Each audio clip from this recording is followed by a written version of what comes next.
반갑습니다. 이보다 조금 더 알 뿐입니다. 이상기체 상태 방정식에 대해 알아보도록 하겠습니다. 이상기체란 완전 기체라고도 하며 상변화를 하지 않는 기체로 가정한 기체를 이상기체라고 하겠습니다. 실제 기체도 압력이 0에 가까워질수록 이상기체의 성질을 가지게 되겠습니다. 실제 기체의 PV 선도를 우리가 작성을 해보면 다음에 그림에 보시는 것처럼 이런 습중기 구간에서는 압력이 일정하게 나타나게 되게 되고 각각의 기상과 액상에 따라서 이러한 그래프의 형상이 다르게 되게 되므로 우리가 하나의 상태 방정식으로는 나타낼 수가 없고, 하지만 우리가 이상기체로 간주를 하게 되면 다음과 같은 어떤 상태 방정식을 통해서 우리가 PV 선도를 작성을 해보면 다음과 같이 하나의 어떤 그래프로 물론 각각의 온도별로 온도는 우리가 상수로 보고 각각의 온도별에 별로 이러한 그 쌍곡선 형태의 그래프를 작성을 해서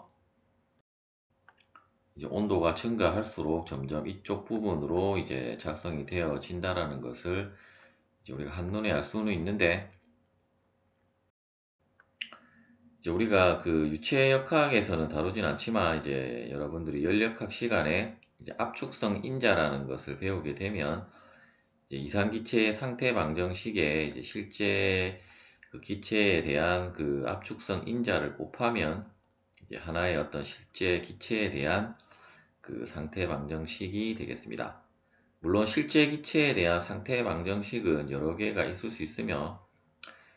이제 실제 기체에 대한 거동을 나타내기 때문에 조금 더 복잡한 그 상태 방정식이라고 보시면 되겠고, 일단 그러한 부분은 여러분들이 연력학 시간에서 배우시면 되겠습니다. 물론 우리가 기계공학에서는 아마 그렇게 상태 방정식을 실제 기체 상태 방정식까지 자세히 다루지는 않는데, 궁금하신 분들은 뭐 화공학과에서 배우는 연력학이나 물리화학 서적 등을 참고를 하시면 되겠습니다.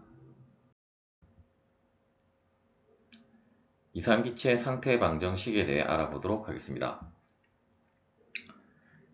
유체역학에서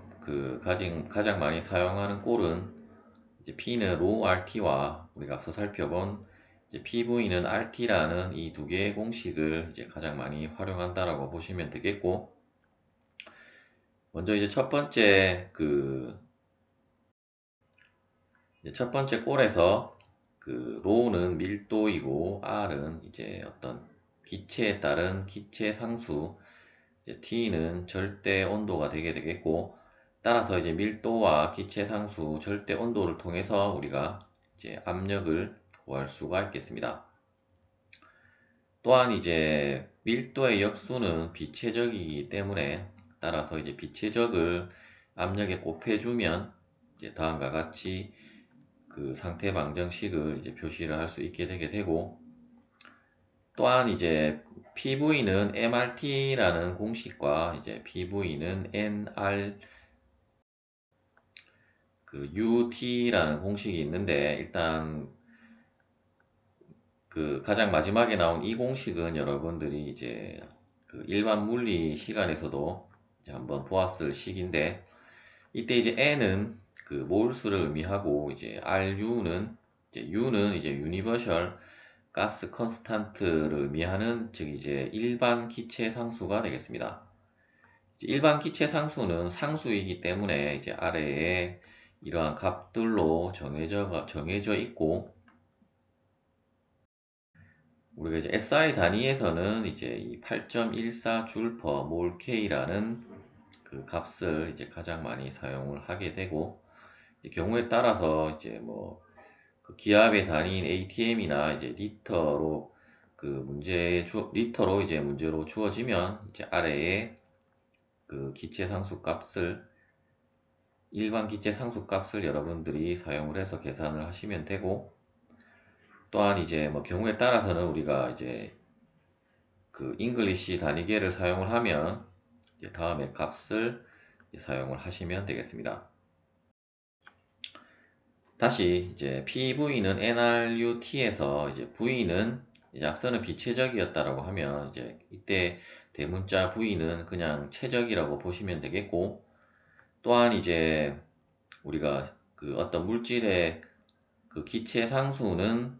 이제 일반 기체 상수를 이제 그 분자량으로 나눈 값이기 때문에, 따라서 이제 분자량을 알고 있다라고 하면 이제 일반 기체 상수를 이용을 해서 이제 그 기체에 대한 기체 상수 값을 구할 수 있고, 또한 이제 몰수는 이제 질량을 이제 그 분자량으로 나눈 값이기 때문에, 따라서 이제 이 관계식에 의해서 이제 PV는 MRT로도 이제 표시를 할 수가 있겠습니다. 이때 이제 M은 이제 중량이 아니라 이제 질량의 값이 들어간다라고 여러분들이 아시면 되겠습니다. 그리고 이제 우리가 어떤 뭐 기체에 대한 그 상태 방정식을 이용해서 이제 각각 이러한 어떤 상태량을 구하라는 문제가 나왔을 때, 이제 실제로는 문제에 이러한 어떤 물질에 대한 그 분자량이 주어지든지, 혹은 이제 기체 상수 값도 이제 모두 이러한 식으로 여러분들이 이제 테이블에서 찾아서 이제 적용을 해 주시면 되겠고, 만일에 어떤 그 오픈북이 아닌데 이제 일반 기체 상수와 그 이러한 분자량이라든지 혹은 기체 상수 값이 안 나와 있는데 그 문제를 구하라고 하는, 그 문제를 풀어라고 하는 경우는 없을 것이고, 여러분들이 이제 분자량 같은 경우는 우리가 어떤 화학 그 식을 통해서도 이제 구할 수 있기 때문에, 분자량이 주어지지 않는 경우는 있을 수 있겠지만, 이제 일반 기체 상수 값은 물론 여러분들이 암기를 하시는 분들도 있겠지만 대부분은 이제 문제에서 이제 주어진다라고 보시면 되겠습니다. 또한 이제 공기 같은 그 뭐 혼합물은 이제 우리가 어떤 분자량을 이제 어떤 이러한 그 화학식이 아니라 이제 이러한 식으로 원소 기호로 나타나 있지 않기 때문에 이제 당연히 공기 같은 경우는 값이 주어져야 될 것이고, 혹은 이제 이러한 테이블이 주어져서 여러분들이 테이블을 찾아서 적용을 해주면 되고, 만일에 뭐 예를 들어서 이제 뭐 카본 모노사이드 같은 경우, 즉 이제 일산화탄소의 우리가 그 분자량을 구해보면, 일단 C는 원자량이 12이고 이제 탄소는 10이고 이제 O는 산소를 의미하기 때문에 산소는 원자력이 16이므로, 따라서 이제 우리가 그 분자량은 이제 두 개의 원자량을 더한 값이 되게 되므로 이제 28.01로 되어져 있는데, 이제 그 28로 봐도 되고, 따라서 28로 보고 이제 이 일반 기체 상수를 이용을 해서 이제 기체 상수를 구해도 되고, 테이블을 이용을 하면 어차피 값들이 다 주어져 있기 때문에 이런 테이블을 찾아서 여러분들이 적용을 해주는 것이 이제 가장 이제 빠르고 쉽게 계산을 할 수 있는 방법이라고 할 수가 있겠습니다. 물론 여러분들이 이러한 원소 기호에 대한 원자량을 모두 암기를 하고 있다라고 하면, 뭐 물론 암기를 하고 있다라고 할지라도 일단 뭐 계산을 하려면 조금 더 번거로운 과정이 들어가기 때문에, 이제 뭐 물론 여기에 없는 테이블에 없는 값 같은 경우는 이제 여러분들이 부득이하게 각각의 이제 원소에 대한 분자량을 구해야 되겠지만, 이제 대부분은 아마 이 테이블에 없는 값이 이제 나올 일은 거의 없기 때문에 이제 여러분들이 테이블을 찾아서 적용을 해주시면 되겠습니다. 예제를 풀어보도록 하겠습니다. 이제 다음과 같은 4m, 6m, 이제 5m인 이러한 방 안에 이제 상태량이 이제 압력은 100kPa이고 온도는 25도 C인 이제 방안 공기의 이제 밀도와 비중 그리고 이 공기의 질량을 구하라는 문제가 되겠습니다. 이때 이제 공기에 대한 기체 상수 값은 우리가 앞서 테이블에서도 살펴보았지만 이제 0.287kPa 그 미터 3승 퍼 kg K로 이제 주어져 있고, 먼저 이제 밀도는 이제 P는 로우 RT라는 공식에 의해서 이제 로우는 이제 RT 분의 P가 되게 되고, 이때 여러분들이 이제 유의하실 점은 이제 그 온도 T를 이제 항상 이러한 절대 온도 단위로 여러분들이 환산을 해서 이제 푸는 것만 유의를 하시면 되겠고, 일단 R과 그 압력은 이제 문제에서 주어졌었기 때문에 이제 값을 대입을 하고, 이제 온도는 이제 섭씨로 주어져 있기 때문에 섭씨 25도 C이면 그 절대 온도로 환산하면 이제 273.15를 더해주면 그 켈빈 단위로 이제 환산이 되게 되고, 따라서 이제 계산을 해보면 이제 1.17kg/m 3승이 되겠습니다.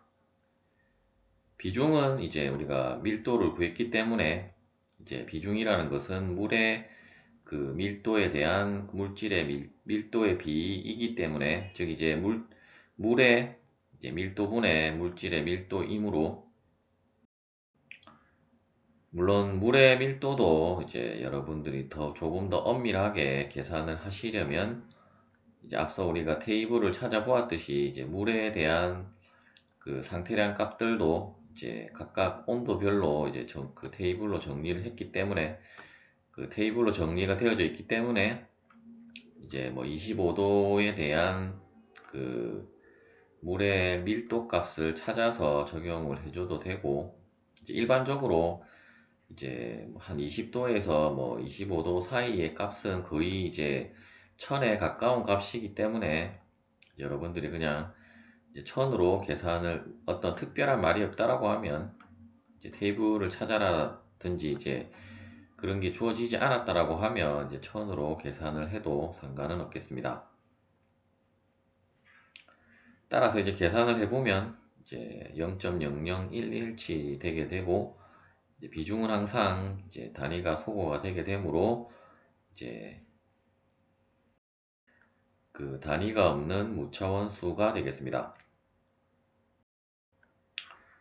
이제 최적 같은 경우는 이제 그 직육면체로 주어졌기 때문에 이제 각각의 변의 길이를 모두 곱해주면 이제 120 그 세제곱미터가 되게 되고, 따라서 우리가 질량은 이제 밀도는 그 부피분의 질량이므로, 따라서 이제 질량은 이제 밀도 곱하기 부피가 되게 되어서 이제 우리가 계산한 값들을 대입을 해서 계산을 해보면 이제 140kg이 되겠습니다. 시청해 주셔서 감사합니다.